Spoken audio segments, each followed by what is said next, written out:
A sudden catastrophe tore through the world. A dungeon break. Countless lives were lost. He lost his parents too. He made a vow to himself. He will become a hunter. 7 years later, he was expelled from the hunter training center. A hunter? The thought almost made him laugh. Most succeeded within months, but he hadn't. The instructor stated it plainly. His allowed period had already passed, and he's no longer needed at the training center. Even after years of training, his stats did not increase. He overheard a voice behind him. How did your daddy pass away? Her father died saving people, right until the very end. That single sentence hit him hard. Sunjun turned back. He thanked the little girl and her mother, and ran forward once more. Soaked by the rain, he faced the instructor, and bowed his head, begging for one more chance. But Sunjun's words only fueled the instructor's anger. Without warning, a punch sent him flying across the ground. The man looked at him with disgust. For the first time, he truly thought about giving up. Then suddenly, a system notification appeared. Before he could react, his body was pulled in, swallowed whole by something unknown. He was dragged into an unknown void. Moments later, another system notification appeared. The Tower of Trials has selected all suitable candidates from Earth. Selected difficulty. The higher the difficulty, the greater the rewards. Sunjun didn't fully understand what was happening, but he knew one thing. This was his chance, and he decided to seize it. Before he could react, his body was pulled once again. Just then, another system notification appeared. You will enter the first floor of the Tower of Trials shortly. Then a series of notifications followed. When Sunjun opened his eyes, he found himself standing in a vast desert. He had entered the first floor of the Tower of Trials. This trial's subject was simple but brutal. Survival. Upon completing the trial, a unique trait would be released. For Sunjun, this was no longer just a test. For 7 long years he had trained, endured, and been ridiculed. All for a single chance like this. He wasn't going to let it slip away. Sunjun moved at once, sprinting toward the sword. But before he could reach, the ground beneath him trembled. The sand suddenly burst apart. Something massive was rising from below. The tutorial trial will begin. From the collapsing sand, a sand golem emerged. Remaining time 9 minutes 58 seconds. Then one final message appeared. Cold and absolute. Penalty for failing the trial. Death. And then his vision darkened. He saw them. Faces looking down at him. The word dug into him like a blade. You're nothing in this world. When it came to theory, Han Sunjun knew more than most hunters in the field. He knew monsters like golems would stop moving once their cores were destroyed. His gaze was drawn to the faint glow within the golem's chest. However, such cores were usually positioned in places that were difficult to reach. Hesitation meant death. He charged toward the slope. He kicked off the unstable sand and leapt forward. The sand golem's attack missed. Its massive body followed through, losing balance as the ground gave way. Tilting forward, Han Sunjun steadied himself. He pushed himself off the slope, closing the gap in a single leap. The core came into full view. He swung his sword down with everything he had. The strike landed, but not deep enough. One more hit. Han Sunjun raised his sword for the final strike. Just as he brought the blade down, a massive hand closed around his body. But Han Sunjun did not give up. He was tired. Tired of being looked down on. Tired of running. The grip tightened around him. Pain shot through his body. Still, his eyes stayed fixed on the core. With everything he had left, he hurled his sword toward the golem's core. The blade pierced through. For a moment, everything went still. Then the sand golem crumbled, its massive body collapsing into dust. He had defeated the golem. The system notification followed. Congratulations. You have cleared the first floor of the Tower of Trials. Another message followed. As a clear reward, he had unlocked unique traits. He had obtained 1,000 points. He had earned the skill Fast Recovery E+. He had obtained 500 points. Only then did it sink in. He was still standing. He had survived and cleared the first floor. For the first time in 7 years, he was no longer a failure. Now, he could become a hunter. However, he had to survive. A black fog began to rise from where the golem fell, coiling slowly in the air. A new message appeared before him. Unique trait had awakened. Necromancy. And with it came a choice. Would you like to absorb the sand golem's spirit?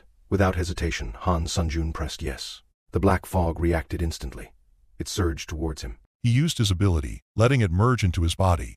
The moment he activated it, the black fog surged through his veins. His stats increased, something he had never experienced in 7 long years. With this ability he can finally return and become a hunter. Before he could plan further, a portal materialized before him. He stepped through, arriving in a quiet space, then fell into the ground, wounded. Suddenly his wounds began to heal. He rested on the bed, staring at the ceiling. What now? Can I even escape the tower? Then a notification appeared. Commands available. Info, store, community, inventory, trials. Speaking a command activates it. He opened community chat. Panicked voices filled the screen, confused. He wasn't alone here. Besides Hunter, even ordinary people were trapped in the tower. Tane. Admin has entered the chat, the admin explained. Points are currency. Without points, you cannot obtain even water. Points can only be earned through trials. Survive well. Sun Jun clenched his fists. I must clear more trials. I need power. He knew. Hunters dragged here lost their stats too. Yet they once had skills experience. Even weakened, they could relearn faster. He was starting from nothing. Thankfully, the waiting room's healing effect allowed him to train without exhaustion. Second trial. 17 minutes 17 seconds remaining. Can I survive again? He inhaled deeply. He would survive. This time he landed in a dense forest. Second floor trial. Assassination. Objective. Kill the orc tribe leader. From the cliff he watched orcs below. To take down a tribe like this, you'd normally need a full party of E-rank hunters. Just to avoid dying, running in blindly would mean death. He needed a plan. There was a way. Fire. That was the answer. Orcs looked like lazy brutes, like pigs that lazed around all day. But in reality, they were diligent scavengers, always hunting at dawn and returning only when the sun dipped low. That meant he had time. He watched the orcs carefully from behind a tree. According to the Hunter Association, orc guards never stood watch endlessly. They would rotate back to camp to eat or rest. When he noticed several leaving their posts, he saw his chance. He set grass ablaze, forcing orcs to panic. 2 workers ran toward the river to fetch water. He ambushed from behind, killing both instantly. A guard appeared behind him. Sun Jun blocked the attack just in time, then countered swiftly, killing the guard. He absorbed the fallen guard's spirit, and his stats increased. With confidence rising, he infiltrated into the village. He had no time to waste. He moved. First the workers fell instantly, but the guard charged. Sun Jun shielded himself, just in time. The guard swung again. He dodged, then killed him instantly. But things weren't over. The orc clan leader released a powerful blast of fire toward him. Sun Jun reacted fast and blocked it. The explosion shook the ground. He was still standing. The orc chief began chanting another spell. Before the spell could form, Sun Jun sliced through the chief's arm. The chief staggered back, shocked. Panicking, he retreated into one of the huts. Sun Jun followed, slicking the door. Inside, the orc chief trembled in the corner. Beside him were 2 young orcs huddled him close, eyes wide with fear. One of them grabbed Sun Jun's leg, tears streaming down its face, as if begging him for mercy. Voices from his past flawed. Sun Jun. Live. Unexpected, the young orc pulled a dagger, but Sun Jun was prepared. He smashed the young orc's skull, killing it instantly. The chief charged with anger. Sun Jun didn't hesitate and delivered the final blow. Congratulations. Second trial cleared. He had survived. Scrolling through system information and community posts, he learned a temporary return stone exists from the 5th floor, which can be purchased and used to return to the outside world for a few days. After the 7th floor, a massive system upgrade will occur. Items that can return someone to the real world permanently are said to exist. Sun Jun's mind raced. If he returned with this power, he could become an A-rank hunter easily. The thought excited him. Either way, he had no choice. To return to Earth permanently, he needed to reach at beyond the 7th floor. He clenched his fists.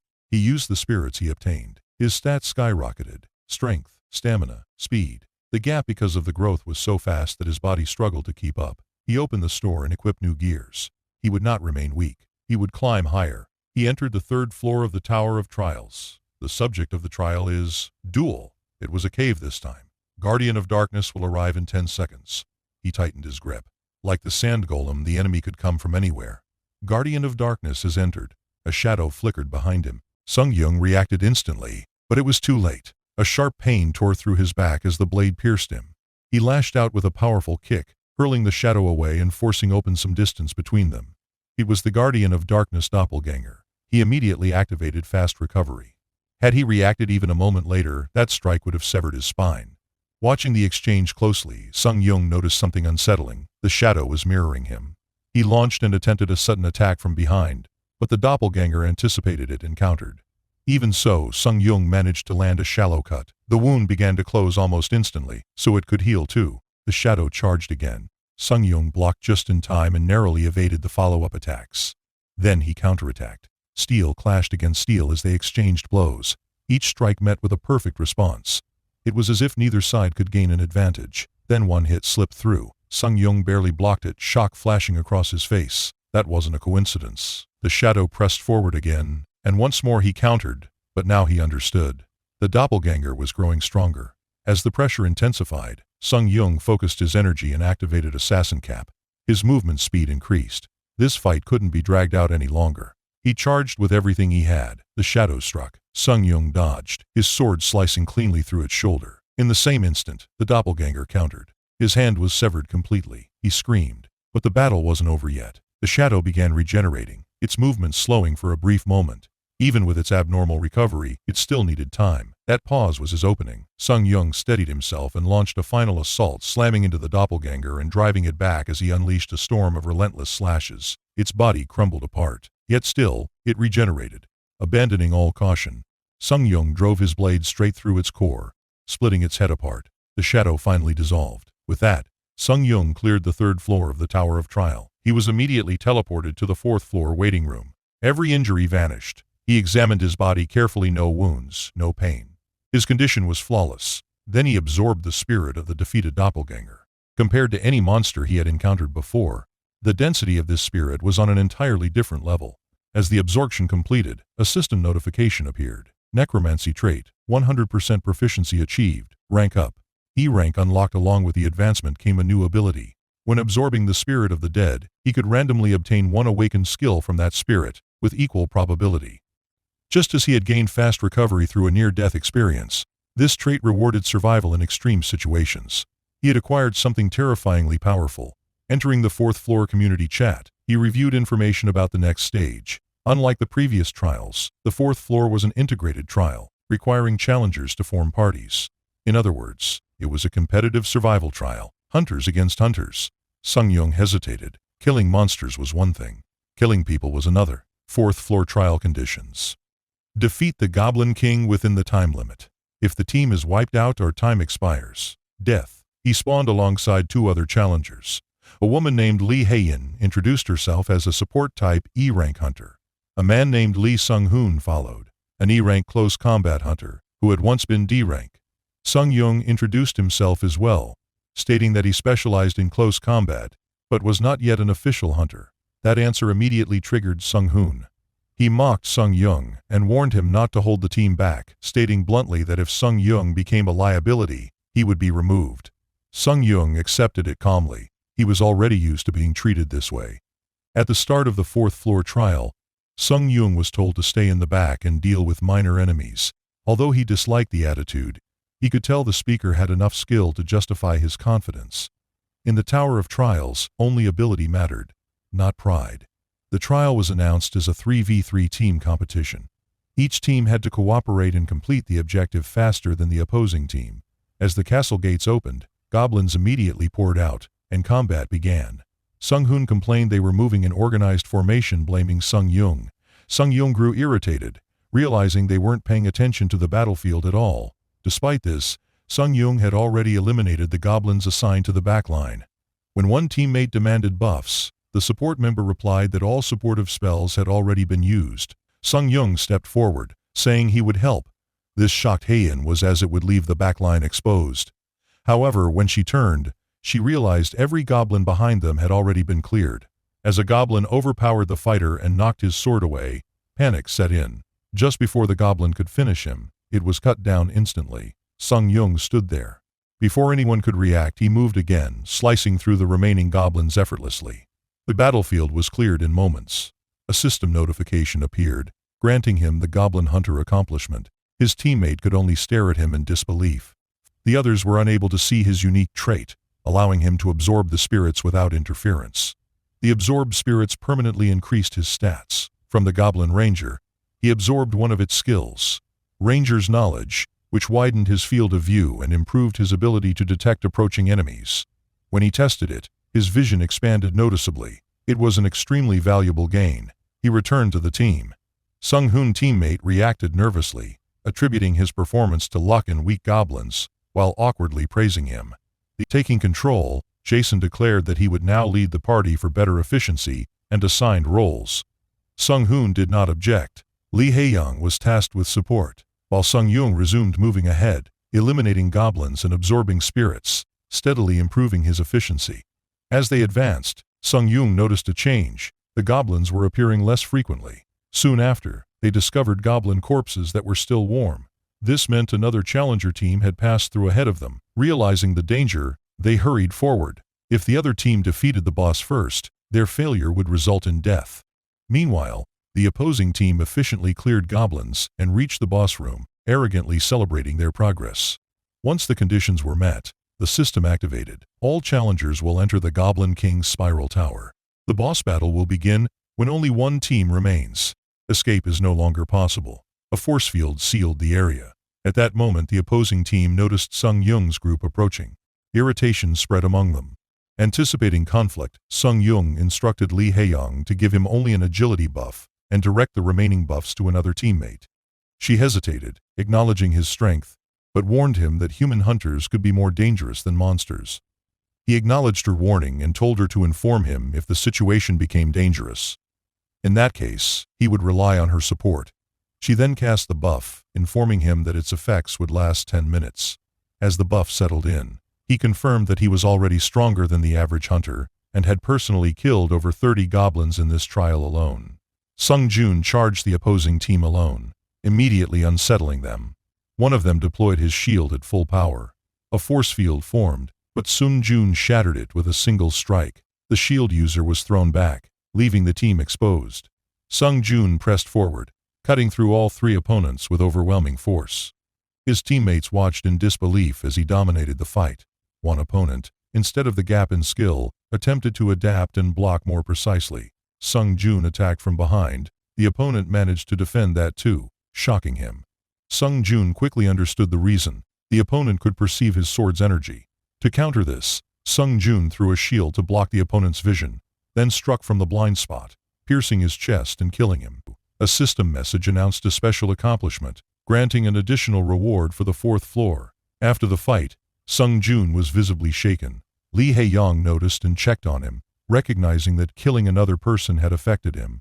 Despite this, Sung Jun decided to proceed immediately to the boss fight. The team agreed and defeated the Goblin King with ease. The 4th floor was cleared. As rewards, Sung Jun received +4 to all stats. Instant acceleration. Back in the lobby, Sung Hoon left not wanting any trouble. Haeyong stayed briefly, reassuring him that he had done what was necessary. She sent him a friend request and asked him to look for her in the White Silver Guild after returning to Earth. Alone, Sung Jun reflected on his actions. He decided that while he would not kill humans unnecessarily, he would do so if survival demanded it. He absorbed the remaining spirits and committed himself fully to progressing through the tower.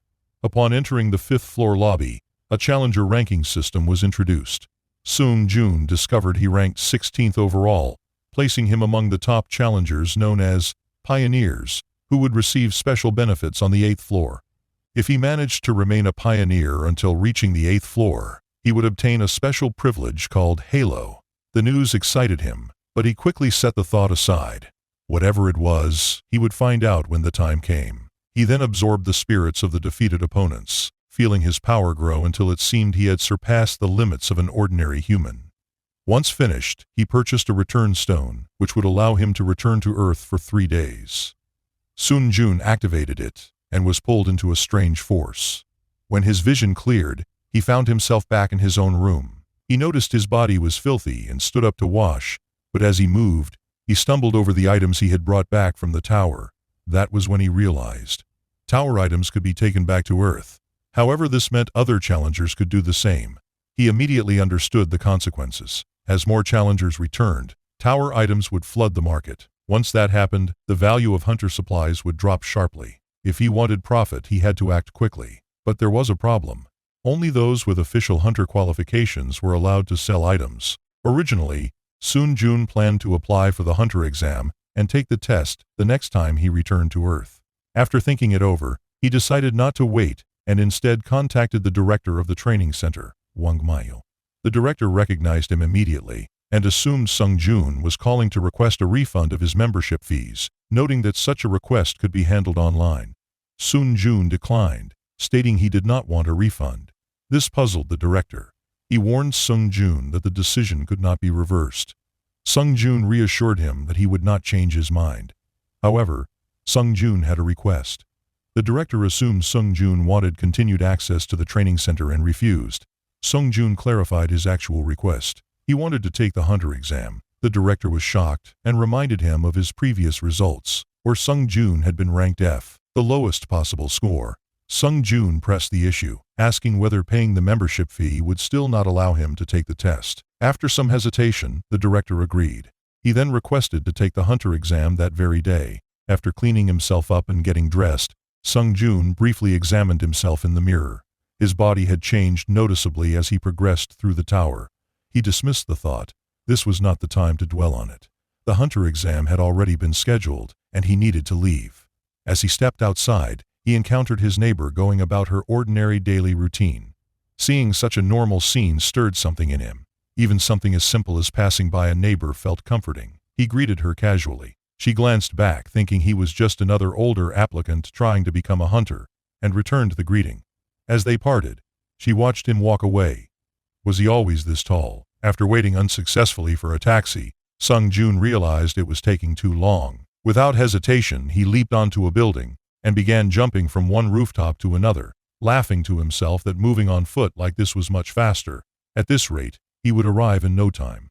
He soon reached the Hunter Association, where Director Huang was already waiting alongside the examiner. Sung Joon greeted the director, who remarked that it had not been long since they last met.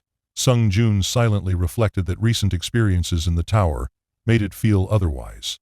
The examiner introduced himself as Inspector Kim In-ho, explaining that Sung Joon was exempt from the written and interview portions of the Hunter exam, with Director Huang acting as the observer. Sung Joon confirmed that he understood the procedures, and was then led to the testing grounds to begin the exam. Privately, Director Huang instructed the examiner to ensure Sung Joon failed as quickly as possible. The examiner reassured him that the test had been prepared with the most difficult opponents for a sword user.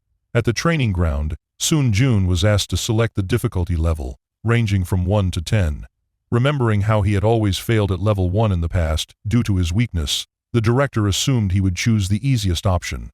Instead, Sung Joon chose difficulty level 10. The director was stunned and openly called him insane. The test began with a single objective: hunt down the phoenix. As the creature appeared, a system effect immediately activated, reducing Sung Joon's movement speed by 25% due to Predator's roar. The director was convinced there was no chance Sung Joon could pass the test. To be safe, he had also tampered with Sung Joon's weapon beforehand, determined to crush him completely and teach him a lesson for overstepping his place.